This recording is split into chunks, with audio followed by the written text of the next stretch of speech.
بسم الله والصلاة والسلام على رسول الله وعلى آل أصحابه أجمعين أما بعد السلام عليكم ورحمة الله وبركاته. And Jazakallah khair for everybody joining us today. Nice to see lots of familiar names and lots of unfamiliar names as well. Alhamdulillah.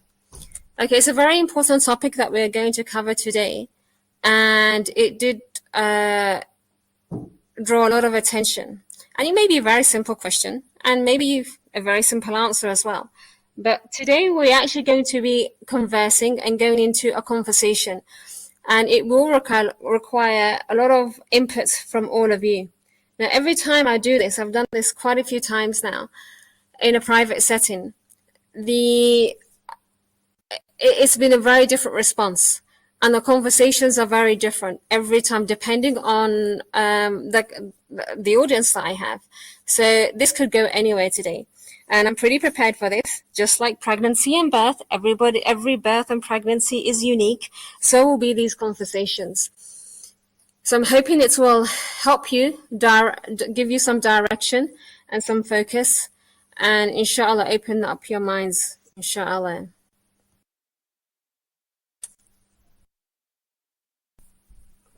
So before we get started, there were quite a few people from all over the place.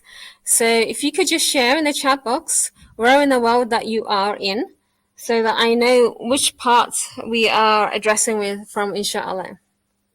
So we have Islamabad, UAE, Karachi, Islamabad, Sialkot.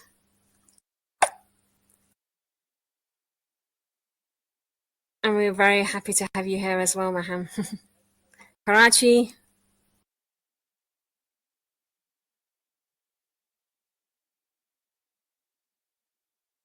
Saida, you got your hand up. I'm not sure if you guys... Go ahead, Saida. Saudi Arabia. Saudi Arabia, mashallah.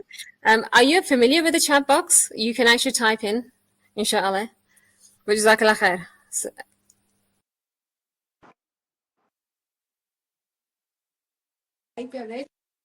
No, I can't see the chat box. Okay. If you go up to the top of the screen, you have a facility that says public chat. And if you click on that, you can type. It's just with all the numbers of people that are coming today, it will be a bit difficult to have people speaking. So it will be easier if you do type, if possible, inshallah. Okay, I will search that, inshallah. So we have Islamabad. Those are from Islamabad. People still arriving. Where are you? So I am in Islamabad, in Pakistan.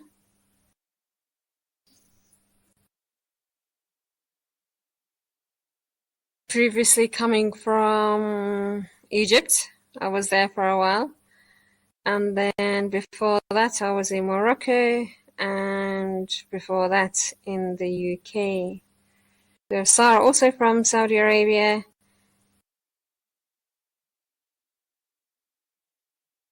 Okay, mashallah. So I think generally sort of Pakistan, Middle East sort of areas. There were quite a few that were joining from India.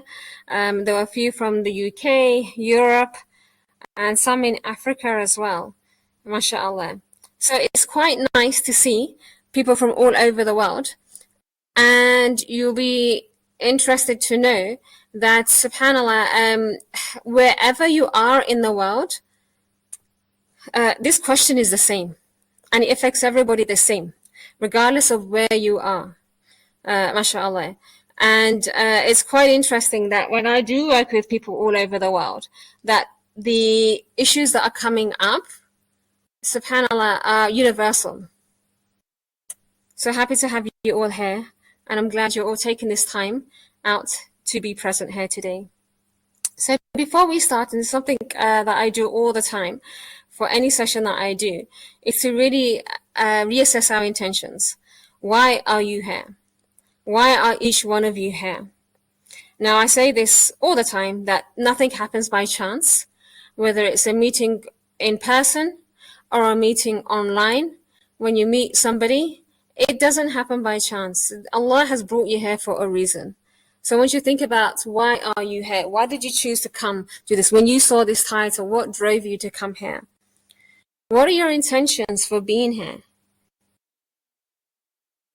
All actions are but by intentions, and we will be rewarded by our intentions. So this session, I pray that is a time of ibadah for you. It is a time for reward for you, and it won't be a time wasted, inshallah. Am I mindfully present? Am I mindfully present here, listening, engaging? And again, we'll be rewarded for how we spend our time. اللهم إني أسألك علما نافعا ورزقا طيبا وعملا متقبلا. Oh Allah, I ask you for beneficial knowledge, goodly provision, and acceptable deeds. Now, in a world of, or in times of an information overload, it is so easy to keep gaining knowledge, keep gaining knowledge, keep gaining knowledge. But we want knowledge that benefits us in dunya and akhirah. So I want you to think about this with regards to your intentions, with regards to why you are here, and inshallah may it be goodly provision for you and deeds that will be accepted, inshallah. Okay. For some of you, most of you, I think, know me, I don't know, there's quite a few names that I don't recognize. And the recording as well as it goes out, there'll be a lot of people listening in that may not know who I am. And I think it's quite important to understand the background of the person you are listening to. And again, it's a responsibility of yours to understand that, because you shouldn't be just taking knowledge from anybody or information or opinions or whatever it may be, just from anyone. It's quite important to understand their background, because anyone can speak. Anyone can say and entice an audience, but that is not our intention. We want to share beneficial knowledge, and to understand where that knowledge is coming from is very important, inshallah. So, I was born and raised and educated in the UK. I studied science in the university, went on to be a respiratory physiologist, lived in a few countries. When I was in Egypt, when I was living there, that's when I really got involved in birth work. And that's when I met the sister behind Mariam's womb, a lovely sister called Najla, and you're going to be hearing a lot more of projects that we're going to be initiating from Mariam's womb in the next few months, inshallah. Currently living in Pakistan, and alhamdulillah, Allah has blessed my family with a few children, and we had a pregnancy in Morocco, Egypt, and one here in Pakistan as well, and this as well as a few in the UK. And it was this experience, especially after leaving a non-Muslim country, as we made hijrah through the Muslim lands, is when I realized the importance of this work that was needed, and the awareness and the education that was needed amongst the Muslims. It was very sad for us to experience a pregnancy, birthing, just general maternal health in the Muslim lands, far behind and not what our deen teaches us. And this is probably why it made me a lot more passionate and started really getting on the path of this journey of mine. So alhamdulillah, we've been here for, I think it's coming up to 5 years now, inshallah. We homeschool our children. We travel quite a bit. I currently am a holistic midwife in training. I have a few certifications in various topics around pregnancy, birthing, and postpartum.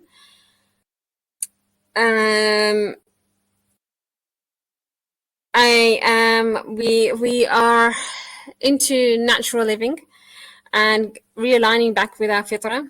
So the reason why I'm sharing this is for you to understand what is it that I do, what is it that I live and breathe, so that you understand from what perspective I speak to you on, inshallah. I'm also the founder of Nurturing Village, and the Nurturing Village is a new project we started up this year, and I'll be sharing details about that later on, inshallah. Alhamdulillah. And chocolate is very important to me. Okay. Some background on some of the certifications and trainings, various organizations, and this has impacted my teachings and how I work with women. I try to cover a holistic approach, so it doesn't really come from one place. It comes from multiple places, and it's a combination of these and some I haven't mentioned here, that and the mentors behind these organizations has really shaped a lot of what I do, alhamdulillah. And before we do continue, I just need to make a disclaimer that any information that I share, it does not replace any medical advice, any consultations that I needed, and it is your responsibility to take the various action needed to go and get the information that you need. It is impossible for someone online who you have never met or to ask a question and to get a direct answer specific for your situation. So it is your responsibility to take this information, but it does not replace any other seeking of a consultation or anything relating to your specific needs. Now, when I shared all the trainings and mentors that I had, I'm not affiliated with any one particular organization, or nor am I accountable to any of them. I quite openly declare, and I have no issues with this, that what I share is from me. And the only one that I am accountable to is Allah. And I have no qualms about that. There are a lot of organizations, when you join them, you know, they have a strict protocol. And I respect to that, and that is needed in the world that we live in. However, if something goes against Islam and against what I feel is taught to us by our religion, then that overrides everything. And I'm sharing this because this is my perspective. And this is how I feel. And I think it's very important for people to know this, because our deen always will, in my opinion, will always override everything that is out there. Because Allah is our creator. He knew us, He created us, and He knew us better than anyone else. And the Quran was here for all times, for all mankind.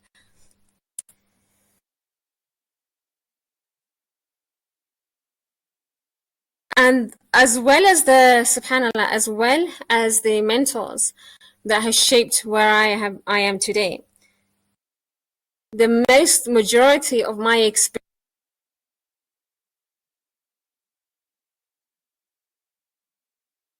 experience and the people and where I have the women that I serve. And it is the women that have taught me more than what I've learned from books, what I've learned from studies, where I've learned from everywhere else.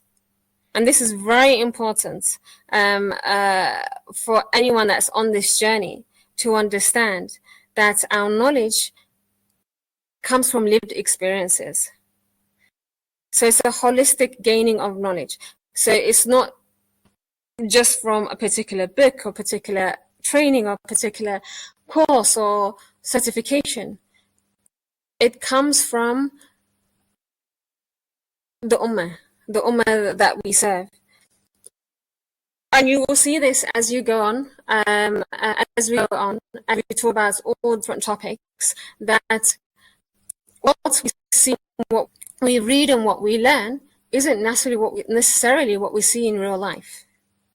So we hold both of them in our hands, and we embrace them in our teachings, and we stay open in our mind, because Allah has given us intelligence and wisdom to use wisely with what He has shown us, which is what He presents in front of us, opportunities for our learning, inshallah.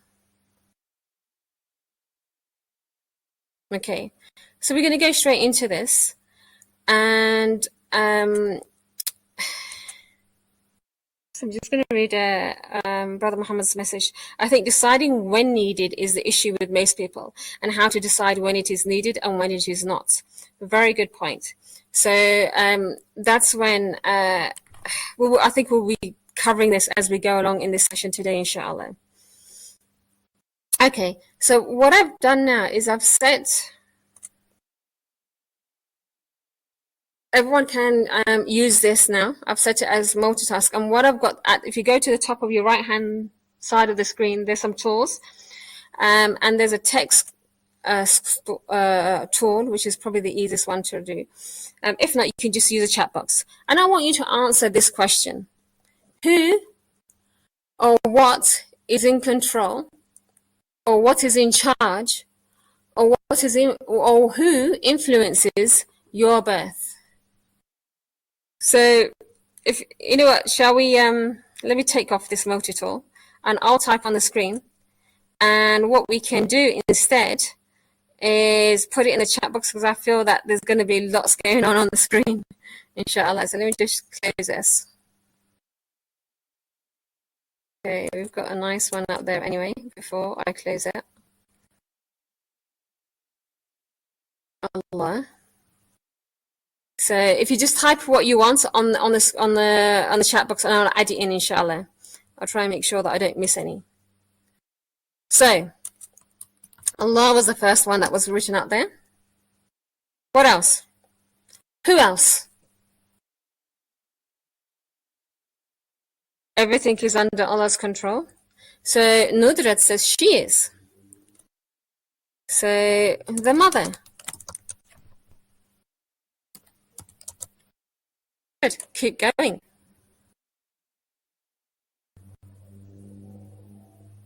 Allah is the ultimate one to control how our birth goes. However, our own health, our families influences our birth. So I'm going to add health, our health, our families, and I'm going to go through each one of these, by the way.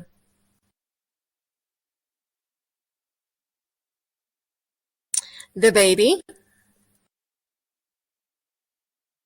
So the baby within you. Inheritance. What do you mean by inheritance? By what we inherit from health-wise from our previous generations.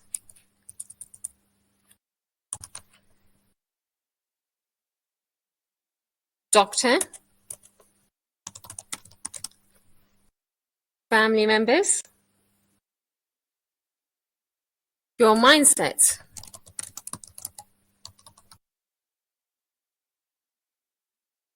Allah, then my dua, so I'll put dua. Actions.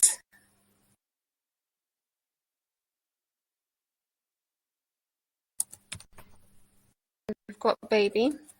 We've got environment. It's really interesting this, because every time I do this, I actually get very different answers. Willpower.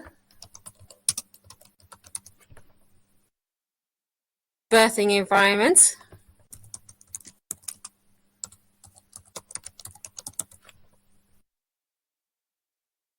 Okay, previous generations with regards to inheritance. So Aisha says the planning.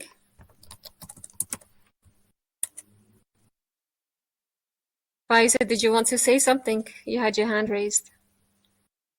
So hormones.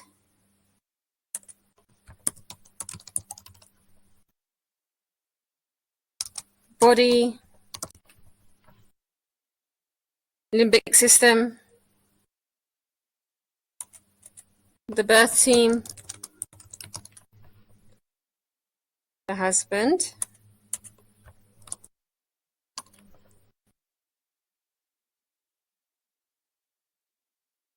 Financial position, so your finances. Previous trauma, good. Okay, now we're really getting deep now, aren't we? Trauma. Mental health at the time of birth and also at the time of pregnancy. So I'm going to put mental health.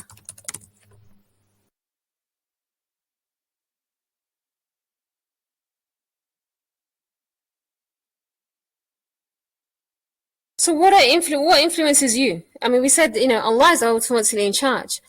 But what influences how we perform? What influences your decisions? What influences your health? What influences your doctor? Emotional health?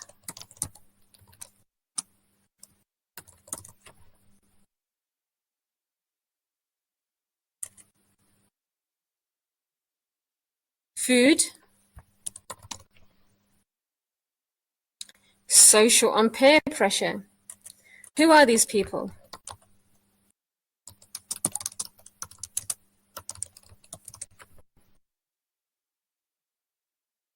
Husband, environment, Iman, knowledge, implementation of that knowledge. So I'm going to put Iman and then knowledge.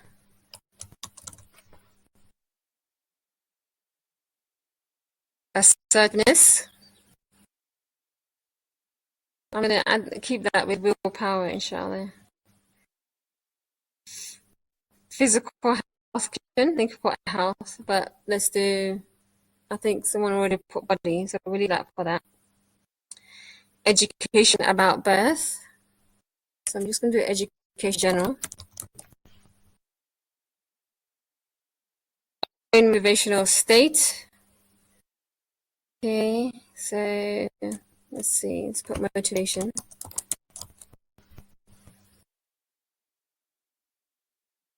Lifestyle. So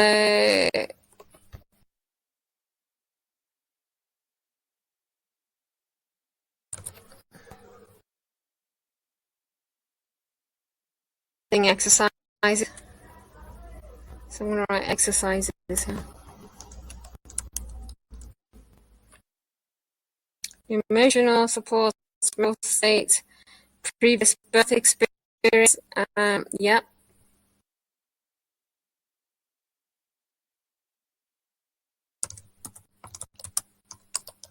But that can be a good or a bad one. Comfort level with birth and delivery. So your comforts.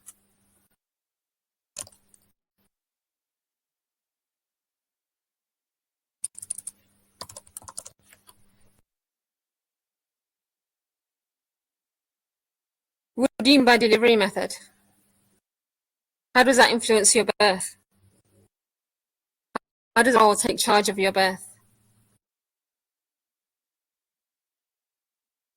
Explain to me so that I know how to put that up here on the screen.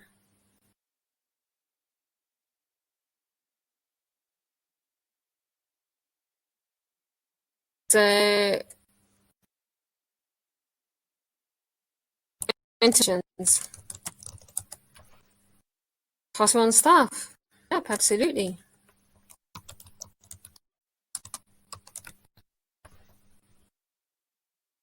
All of these play a part, related or not, whether directly or indirectly.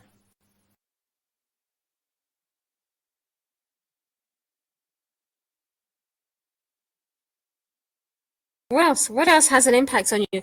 What else impacts the way you feel when you're making a choice? The doula. I think we've got the birth team about that as well.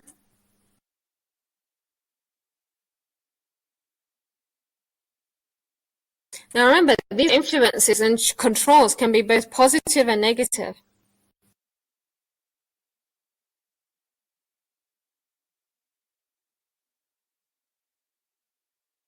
So who truly is in control? Who is in charge? Who influences or what influences your birth? Communication.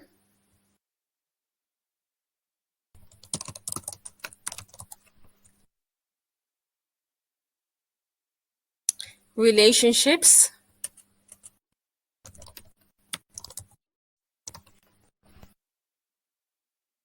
Physical health, I put that down. A lot of you are talking about, which I'll bring up inshallah, about your state at the actual time of birth, which is quite interesting.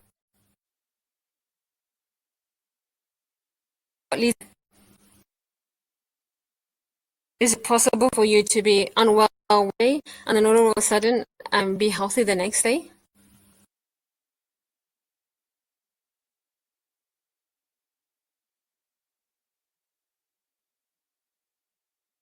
Is the voice breaking up for everybody?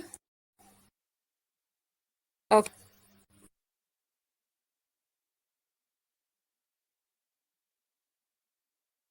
Okay, let me just go and see turns down.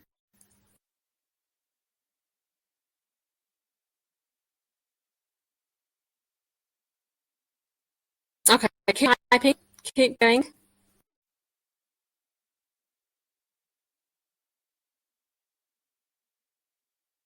Still breaking for everybody. Miss system regulation.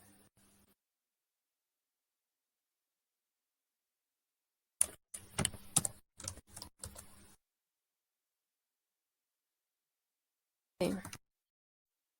In again. Yeah.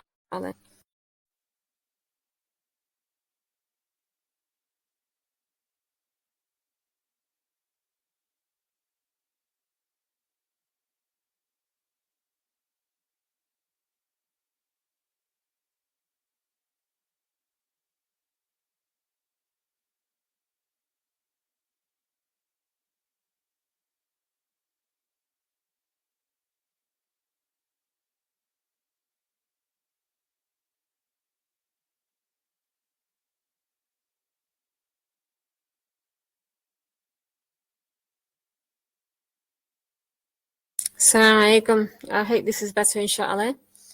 So the pregnant woman herself plays a major role. So I think you said the mum already. Her beliefs.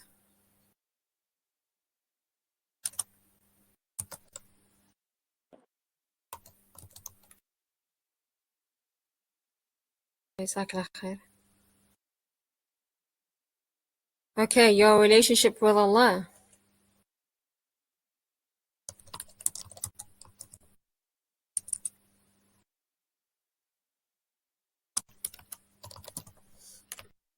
Anything else? Keep them coming in. I'm going to start going through each one of these.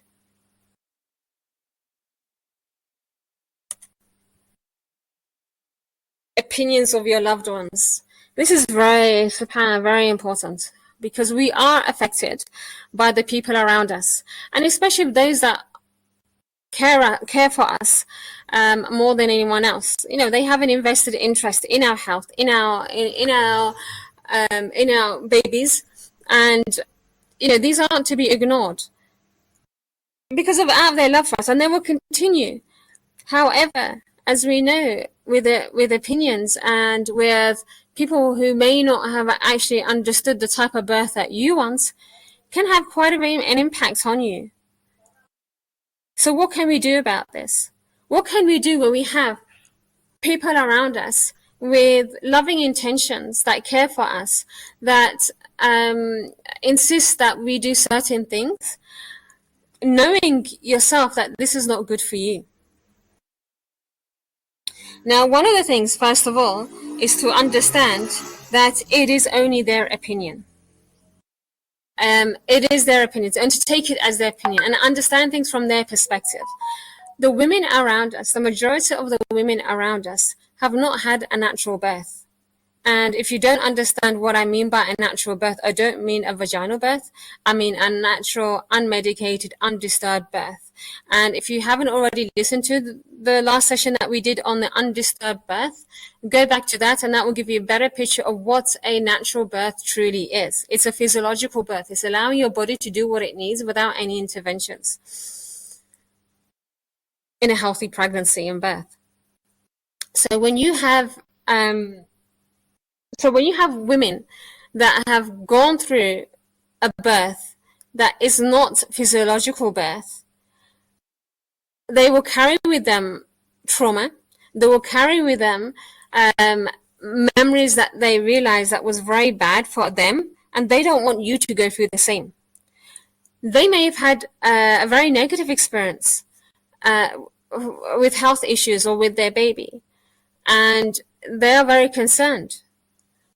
They may have been exposed to a very medicalized system where going against it is scary. It's a scary situation, and they don't want you to go through that.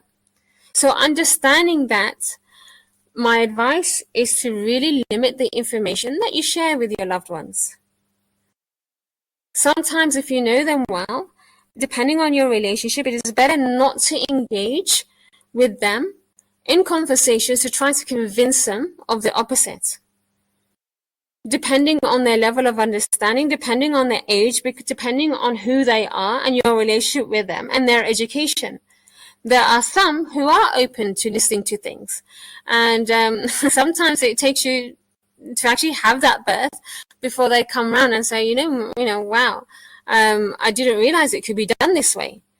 Because what we are doing is actually going back to the way things used to be.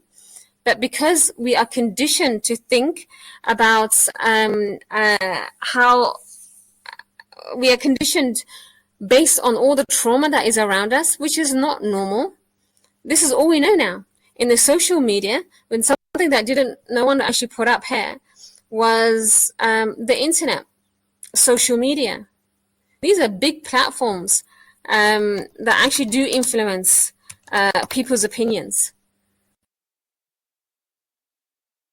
Very rarely do you see something on mainstream channels that show a birth that is natural.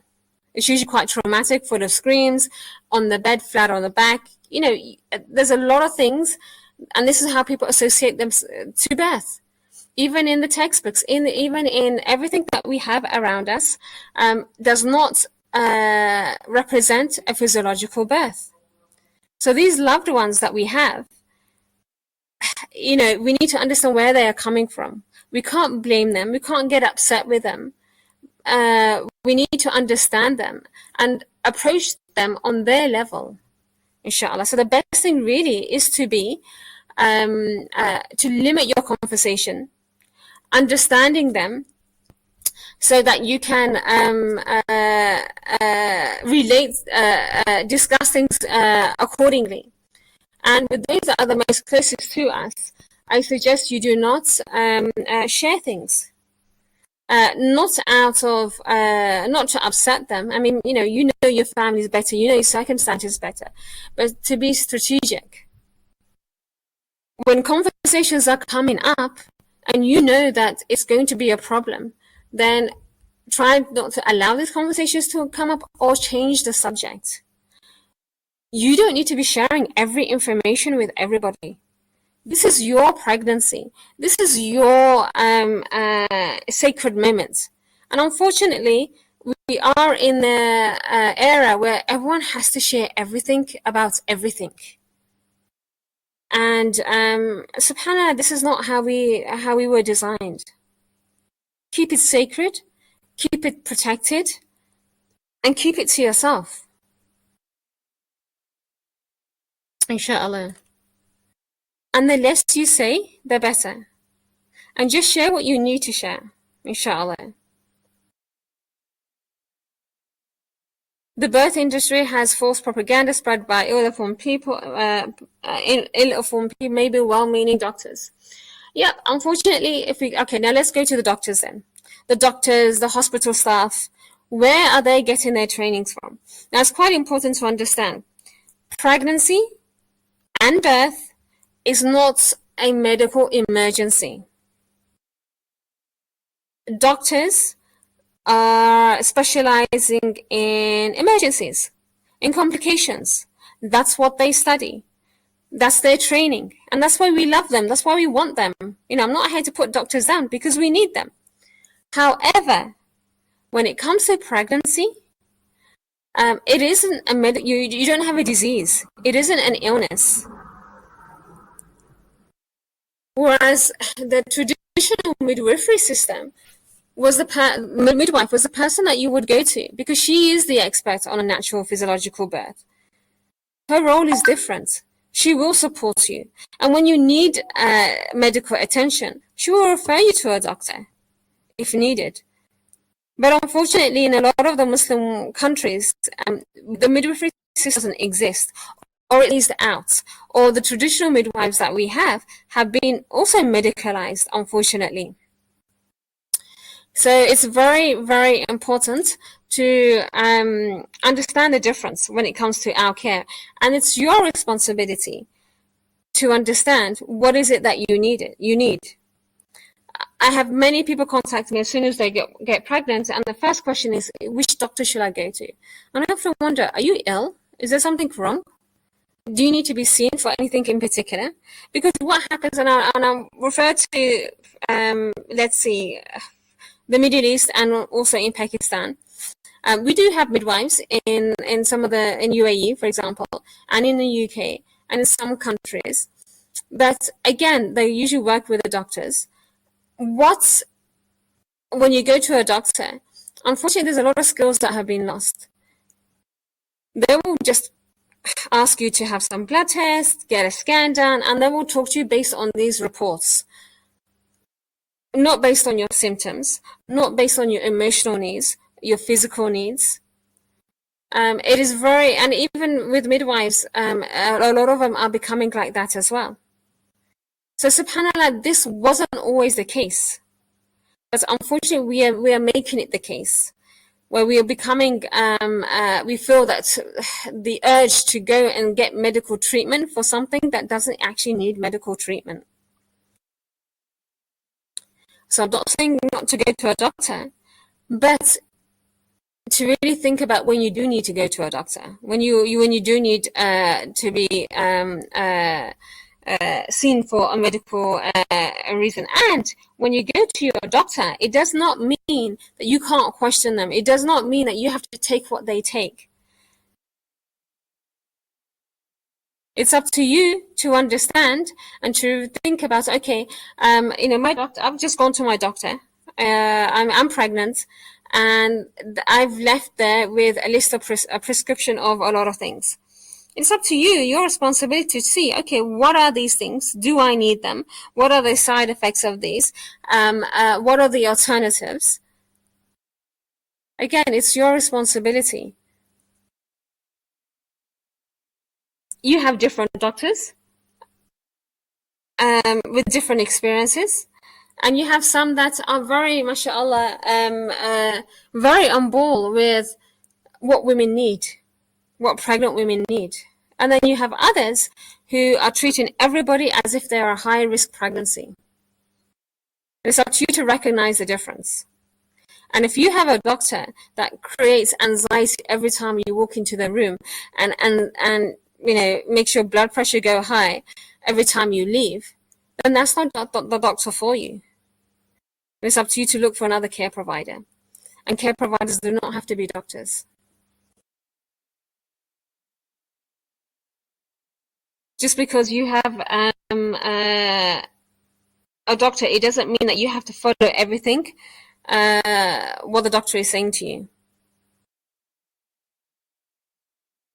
What people say, somebody also mentioned, people's opinions. What will people say? Again, limit the conversation, limit the contact you have with people with regards to your pregnancy. And again, these opinions, what people are saying, at the end of the day, it is you, your body, your baby, your home, your circumstances. Nobody is going to come and birth your child for you. No one's going to come and raise your child either. It is you and your responsibility, not theirs. And unfortunately, this is the world that we currently live in, is that where everybody has to have a say. Emotional health, our nervous system, our mental health. What is it that affects these? What is it that we need to do to make sure that these are in optimum health? What is it that we need to do?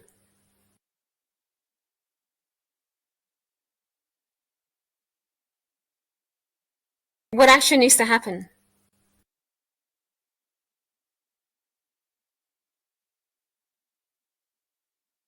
overcome our fears, anxiety, and negative emotions, we need to address it first of all. We need to recognize it.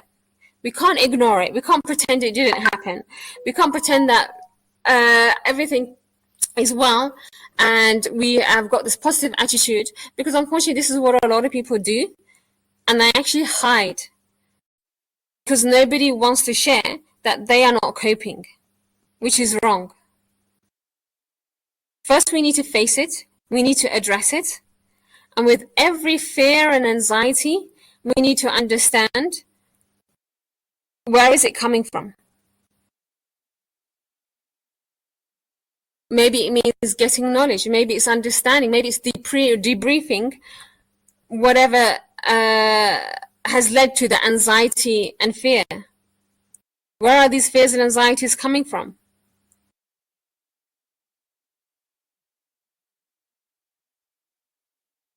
Where are these negative emotions coming from? Now, it's very important to also understand that Shaitan actually whispers in our ears and is in our minds, and it occupies the empty space and it will fill it up with negative thoughts. It is very important to stay busy, to be around positive people, to be around people that doesn't increase in these negative thoughts or feelings or beliefs.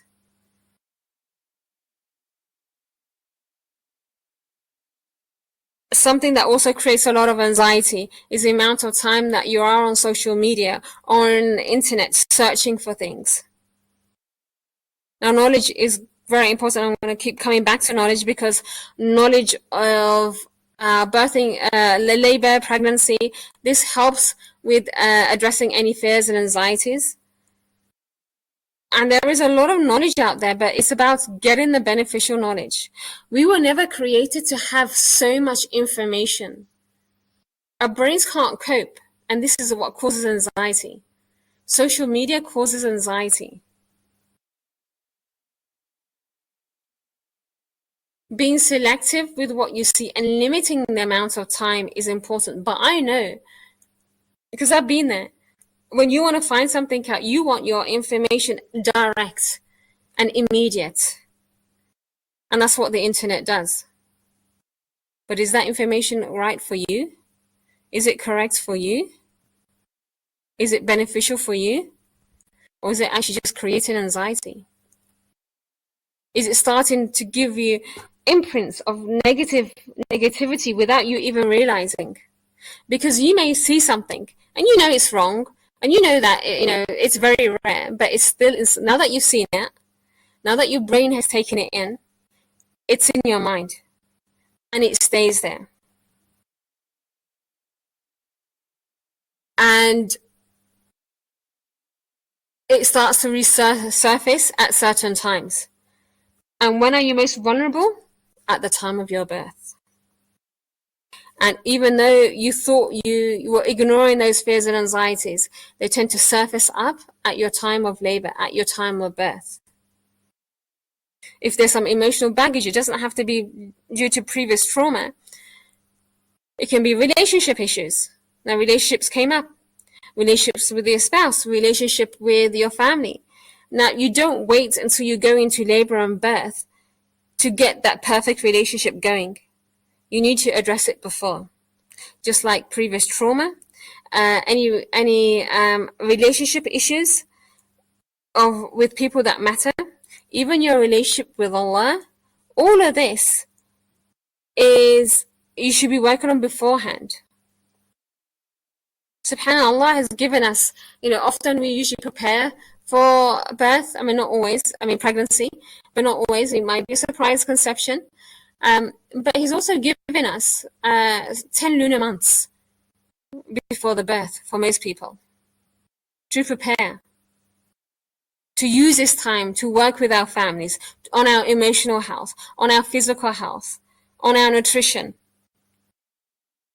on our relationships. We have this time, but often we continue doing what we do in our lifestyles, in our lives, And then when it comes to close to the birth aspect, all of a sudden we want to find out what's, what we need to do, what do we need to take care of, what, emotionally, physically, and spiritually. But if you're in a habit of doing something normally your whole life, it can't change just like that. You can't automatically get into that mindset. You can't automatically get into that birthing zone and slow down. It takes training. It takes preparation. It takes responsibility.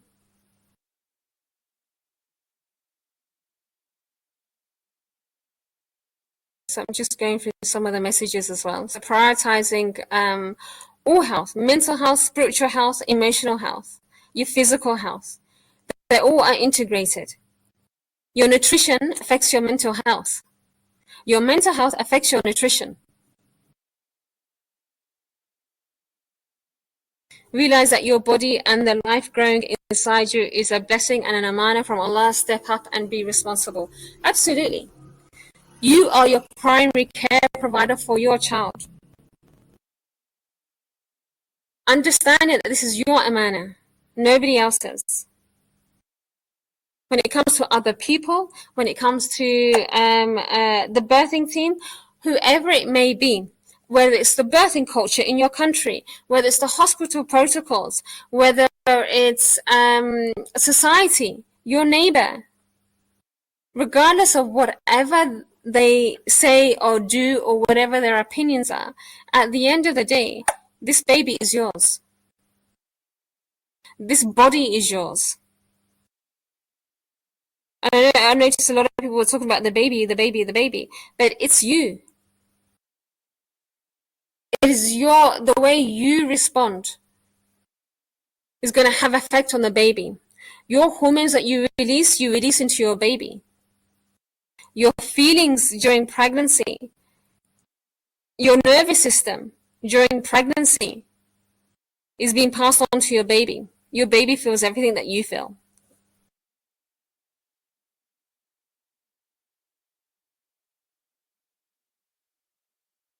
So someone says reading and understand the Quran is the best therapy instead of social media. Now, I'm not saying that social media is bad. What I am saying is to limit it, because it can be very addictive. Social media can be beneficial, also like getting to know about sessions like this. Before, I didn't know no one on social media. Now I know. Yeah, absolutely. So it's about using everything beneficially and with its limits, in moderation.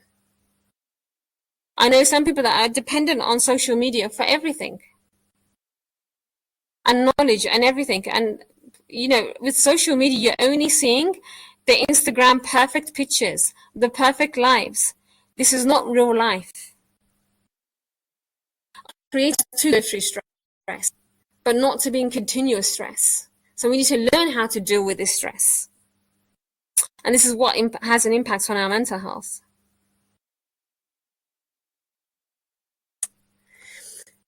We must be proactive. If we are healthy, then our baby is healthy. Now, what does that mean by being healthy? How do you be healthy?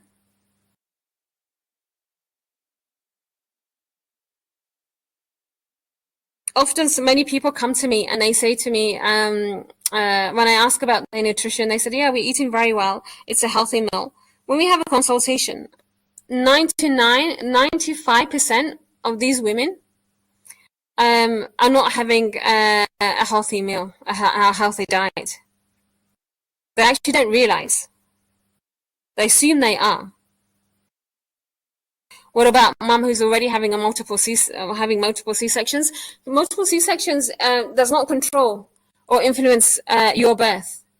What your belief about them may do, but the fact that you had multiple C-sections does not influence your birth, because by default, everyone can birth naturally.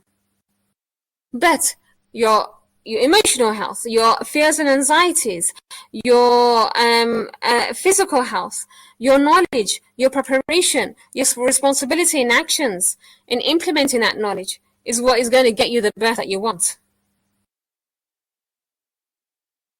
What exactly does it mean to be active during pregnancy? SubhanAllah, Actually, a lot of people tend to think that there is a special diet, there is a special form of exercise that you do once you get pregnant, or a lot of people leave it to the end of their pregnancy, and in the last few weeks, in the last trimester, all of a sudden they're doing 1 hour walks daily because apparently it's to help with labor and birth. This is incorrect. Our lifestyles should be, according to the fitrah, active, and it should be when getting pregnant, the transition shouldn't be much different. So whatever you was eating, because remember, a lot of people don't realize when they get pregnant, and if it wasn't planned, and their nutrition, preconception, affects their conception. So you want to be, eating well beforehand. Now, if you're already eating well and then you transition into pregnancy, then there's only a few changes or increases that you need to make. It's no special diet. It's just that you're a bit more mindful of everything. Same with being active. But unfortunately, we all live our lifestyles. Is that we have poor diets, we have poor lifestyles, we are not moving, we are in front of the laptop all the time, or our phones or our screens, and we're sitting, and our postures have evolved into not natural alignment that affects our, causes aches and pains, and creating our organs to be misaligned. All of this is what has contributed towards me having lots of clients as an educator, as a work with people's nutrition, or helping people physically during their pregnancies, or guiding them through labor and birth, or giving them the support that they need through postpartum. Because we didn't need childbirth educators before. We didn't need special exercises before, because they were actually and it's called nutritional movement, they were actually moving better than we are today. So what is active during pregnancy means? It means actually being moving, but in alignment with good posture, not sitting for too long, not standing for too long, not in front of a screen for too long, the way we sit, the way we stand, the way we walk, the way how body is to be aligned. And subhanallah, something that I encourage a lot of my clients or a lot of my students is the prayer. Fix your prayer, fix your postures during your prayer, and that will be all you need. That is all you need. Subhanallah. I won't cover that now, but it's subhanallah, when you understand that, that is going to be more purposeful for you. Proper posture and proper movement. Yes, this is not a lesson on exercise or physical movement that we can do. This is why I have a course. I have a 10-week course that covers all of these things in a lot more detail. It's impossible to cover it in an hour. Subhanallah. I like Sarah's comment. Yes, subhanallah, like preparing for the day of judgment. Preparation is important. Okay. So I'm going to answer another question that has come up that a lot of people tend to say. You need to improve diet, but how in a joint family, only lentil and bread and limited income and emotional stress also? Again, whatever circumstances that you are living in and whatever limitations that you have, there is still there's still opportunities within that can ensure that you still get what your needs are. You don't have to have a special diet. You don't have to have certain foods. Even with whatever is coming into the home, just the way you eat it, the way you cook it, can make a big difference. And with the emotional stress, again, this is very difficult for me to really go into detail with all of this, because you could have a lesson on each one of these things that are up here on the screen. But the whole point of this was just to give you an idea, or to open your mind to actually what influences your birth. We all say Allah is in control, and absolutely is in control, or that you are in control, but you are being affected by all of these things. So what can we do about it? What can we do with all of these things?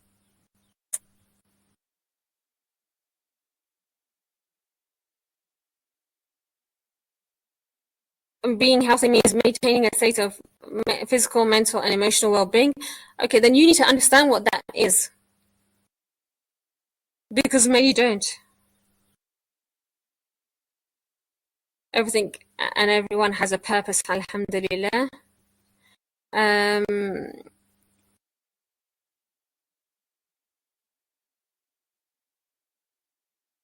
How much is the course? It's a 10-week course. I will explain at the end. And unfortunately, it is not free.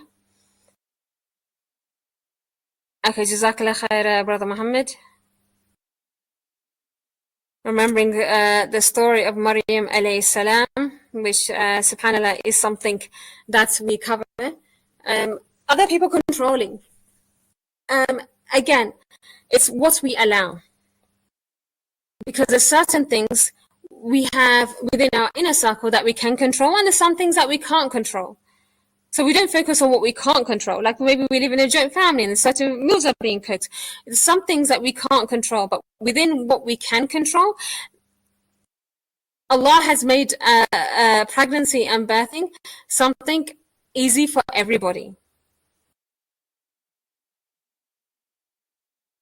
And subhanallah, that we have what we need within us. Often what we end up doing is looking outside,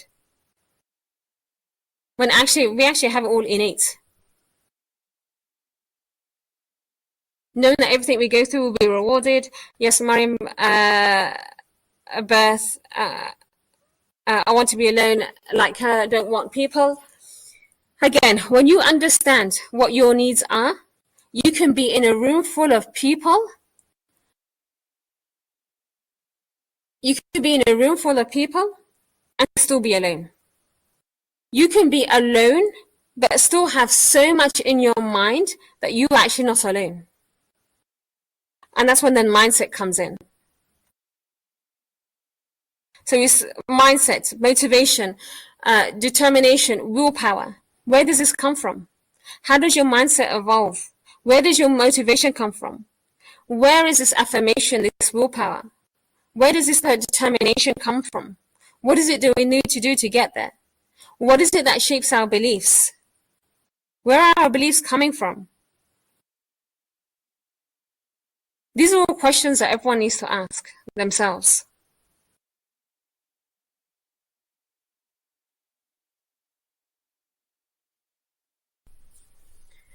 So ultimately, Allah is in charge.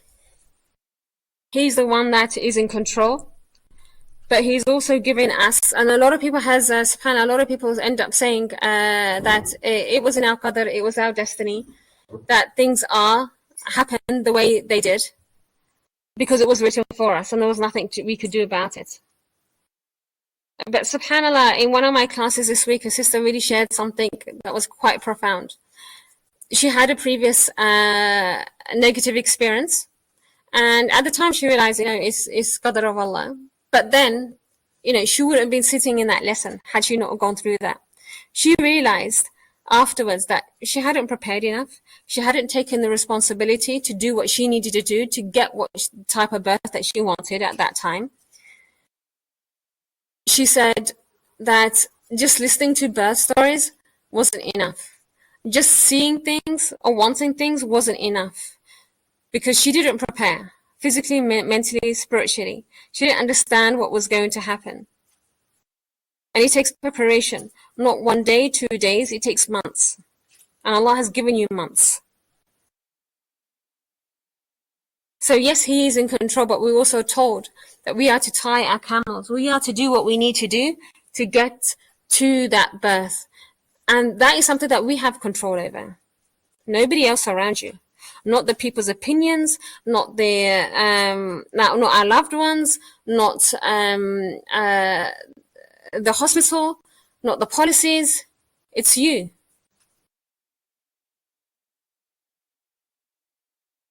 And with regards to destiny, dua is your weapon.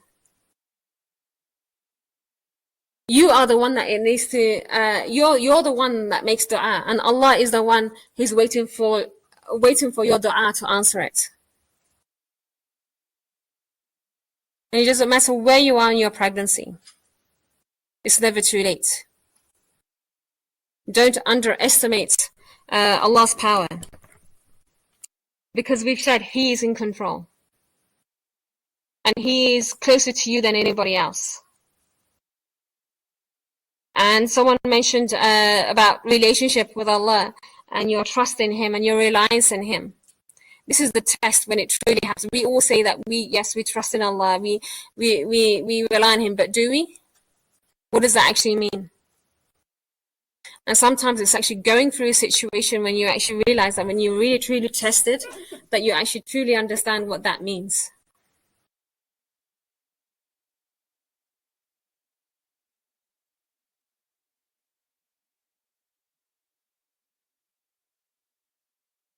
So someone said she hired a doula, but she also failed last time. But subhanAllah, why are you depending on somebody else? This is your birth, your body. The baby is birthing from you. You are the birther. Whether it's a doctor, a midwife, a doula, an educator, your family, at the end of the day, it's you. There is no failure. Just like when someone ends up going through a C-section, it's not about failing. It's Allah put you through that situation for a reason, and there is khair in that. There is wisdom in that. There is lesson to be learned from that. And that's how we grow. That's how we learn. Sometimes we have to go through things to actually become stronger, to be more determination, to have that willpower next time. And all of this is from Allah. And this is what He controls. And this is what He's in charge of.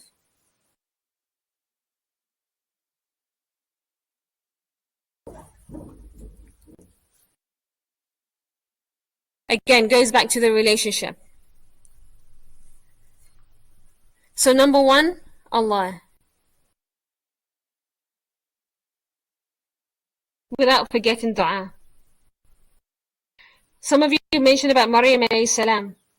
Maryam alayhi salam and her birth, and that she was alone, and she didn't have an easy time. It could have been made easier for her, but she didn't have an easy time either. She was calling out to Allah. It was very difficult. If she was calling out, if Allah could take her soul, she was in a lot of pain.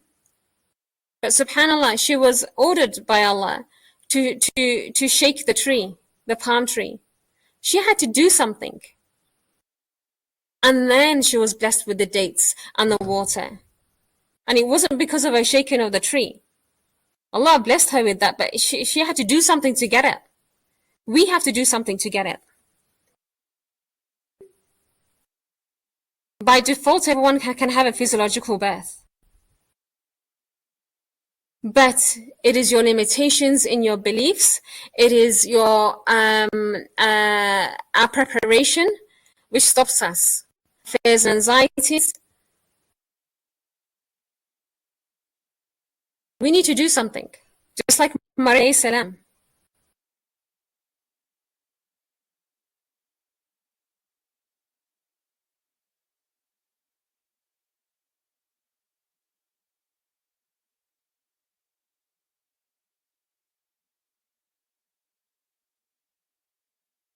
You can get consultation to discuss your needs. Positive birth stories are also very important, but then sometimes it creates an ideal fantasy birth, and then if you don't achieve it, that can also affect you. That's important to also address.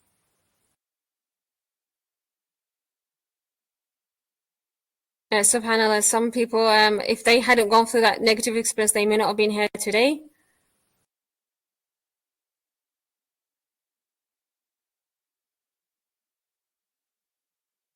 So finances, you don't need to have a lot of money to have a natural birth.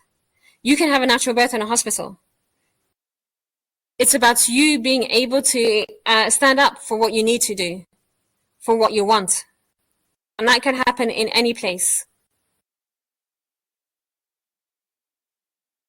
The Undisturbed Birth is on the YouTube channel, which I'll share. Fatima, you should understand what are you referring to by a free birth. And subhanAllah, a lot of people are making the mistake thinking that they can just have this birth and not pay anything, and it's the cheapest way to do this, but actually end up having a difficult time. Preparation is the key.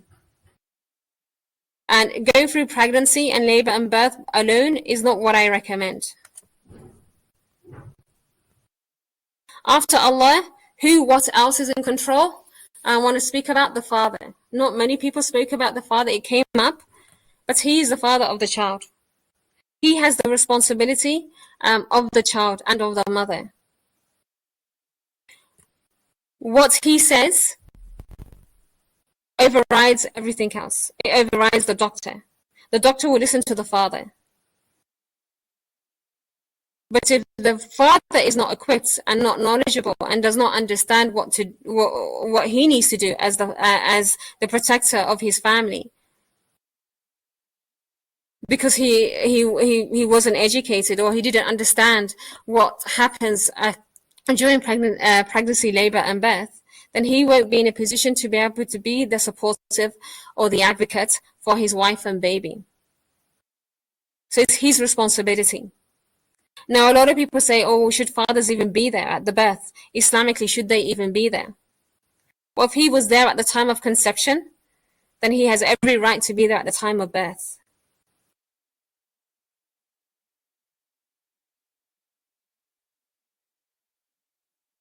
Same thing. It's up to you, just how you are influenced by other people, that you need to be there to, first of all, take care of your own needs, understand your own knowledge, make sure that you are not influenced, and this is where you build your relationship with your husband.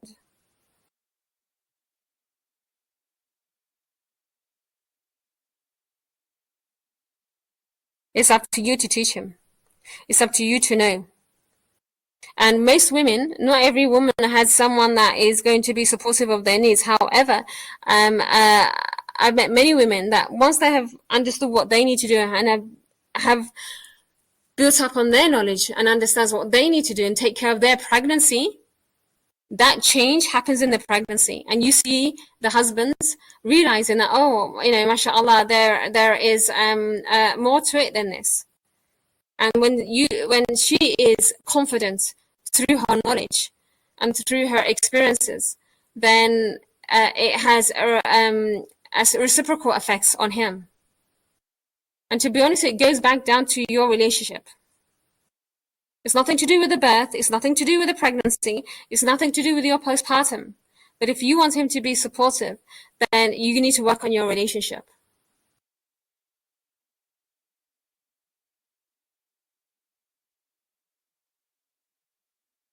It's not about the birth. Again, I'm not going to talk about how he should be supporting you, because every father, every husband is unique.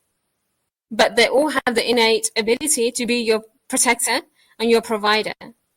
And this can be very different for different people. So for some, it could be financing every need. For some people, it could be waiting outside the birthing room, making sure that nobody goes in there. It could be someone that's physically present with the mother during her birth. It could be one that's taking care of the kids so that she can have her birth, or feeding her during her pregnancy. It has a different role for different people. Do not compare your husband with others. But it goes back to your relationship with him.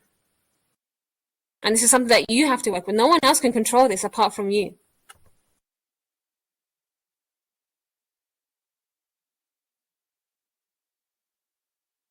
And ultimately, you.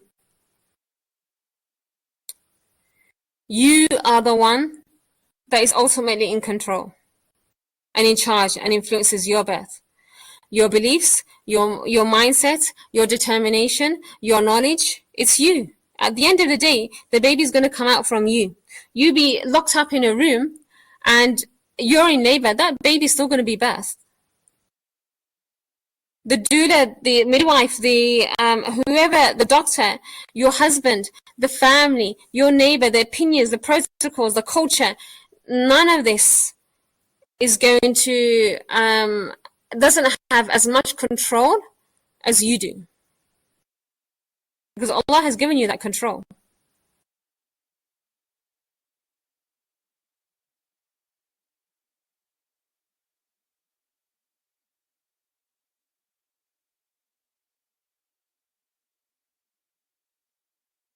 Again, not relying on other people's opinions.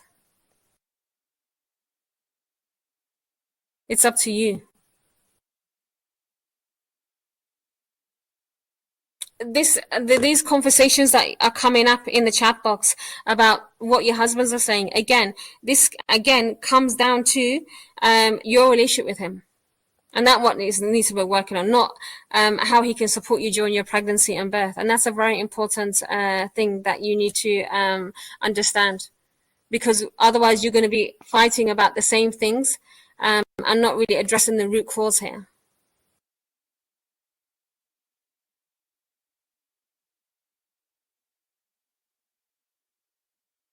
Your relationship with your husband is very important. So it's up to you to work on that relationship. And this is not a class to discuss relationships. Again, like I said, with every topic that we covered at the beginning, you could easily have 2 hours on it each.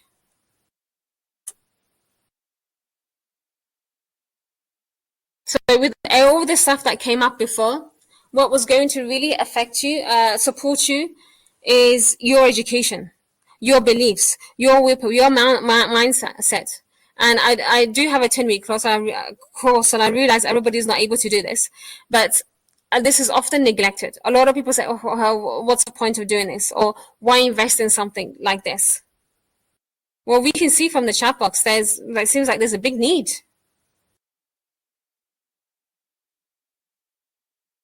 There's a 10-week course. You have 1 year access to the full Amani Birth course.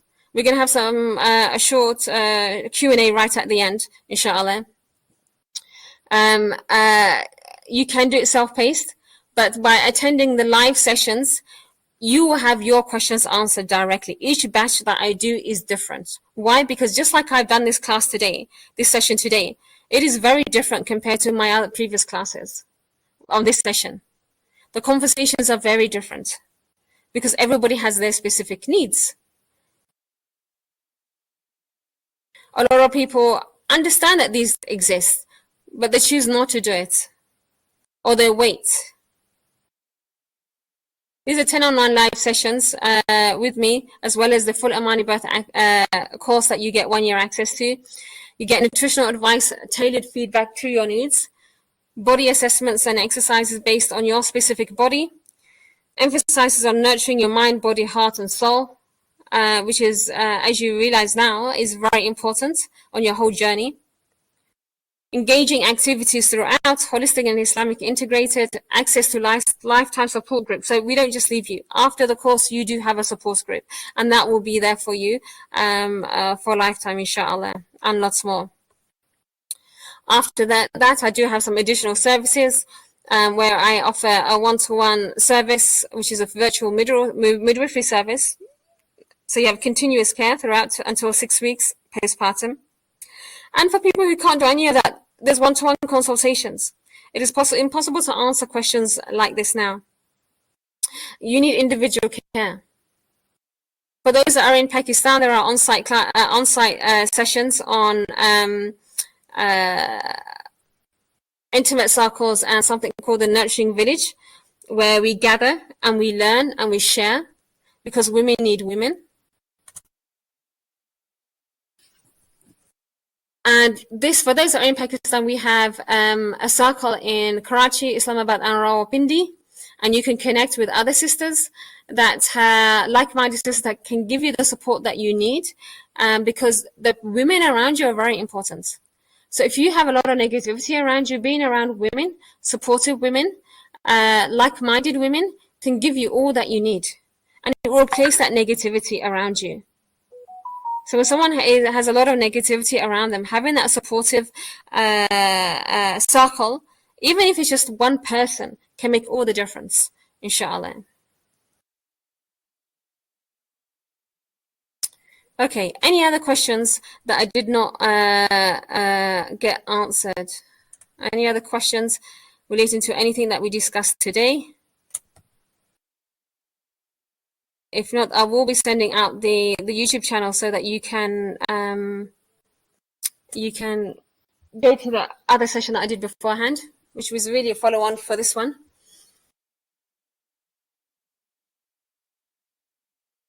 Right, okay. So Fatima, you're 36 weeks now. You can get a one-to-one consultation. Although I've had mums in 36 weeks done the self-paced course and finished it in 2 weeks.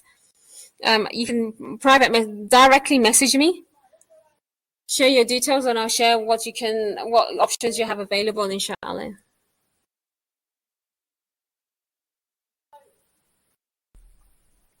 Any other questions or any feedback or anything that you would like to share with the other people here or other people that are listening, that will be listening in later on through the recording?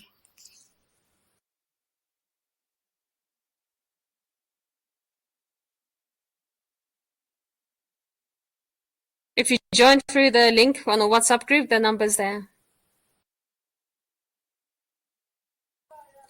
Does your course cover how a woman like me who has no knowledge about natural birth prepare for it? Yes, that's what the whole purpose of the course is.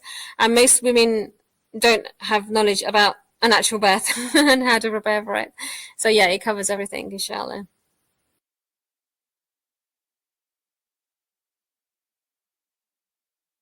If anyone has any advice to share for others, do share.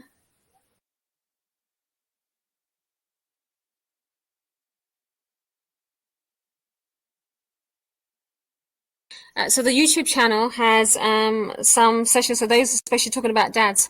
We have Brother Muhammad was here earlier on today. He shared his birth story, and he's someone that you can get in touch with as well. He was also an Omani birth worker as well, and he will be a good support for other fathers. We have stories shared by fathers on the YouTube channel, so I'll share that at the end, inshallah. And we have other birth stories, positive birth stories, with lessons to share. I'll share this talk as well on the YouTube channel as well when it's ready, inshallah. وإياكم أهم.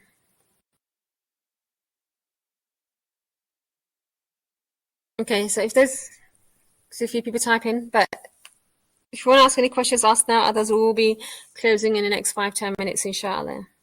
Jazakallah khair, Fatima. You're welcome. I normally put people to sleep, actually. All our experiences are ultimately tests, and we must focus on akhirah and do our best to follow the Quran and Sunnah in conception, pregnancy, birth, and postpartum. Yes, absolutely. In the Quran and Sunnah, it also encourages us to take the beneficial knowledge wherever it comes from, and to take practice. Because unfortunately, what I hear is a lot of mums, they say, we just trust in Allah and we just go with the flow. But no, because we are far from our fitrah. We are far from in alignment with the way Allah wanted us to live. So we do have to put extra work on it now. We do have to get all this relearn and unschool. It's not just about having a free birth. It's not just about having a cheap birth or one that we don't have to spend money on. Absolutely not. It's about preparation. It's about realigning ourselves with our fitrah. And that takes a lot of work because most of us, we do not live like that. So we do have to relearn. We do have to get our bodies back into shape. We do have to learn how to move properly, how to eat properly, how to sleep properly, how to speak properly, how to develop our relationships with the people around us. No, I'm in Islamabad, Fatima. Okay, inshallah. If there's nothing else, inshallah, we'll end. Jazakallah khair. I'll share the details of the channels afterwards, inshallah. If you benefited from this, then anything good comes from Allah. I apologize if I said anything incorrect or triggered anybody or said anything that upset anyone. That was not my intention. I am only human, but it is something that I'm very passionate about. And she is we do things and we say things that may be good and may be bad. All good comes from Allah. So all credit goes to him and all praise goes to him, and something that we should always refer back to. and any good and any bad is from myself, with all our imperfections. But we're all on a journey to try to improve, to evolve, and to return back to his fitrah, inshallah. جزاكم الله خيرا. سبحانك اللهم وبحمدك أشهد أن لا إله إلا أنت أستغفرك وأتوب إليك. السلام عليكم ورحمة الله وبركاته.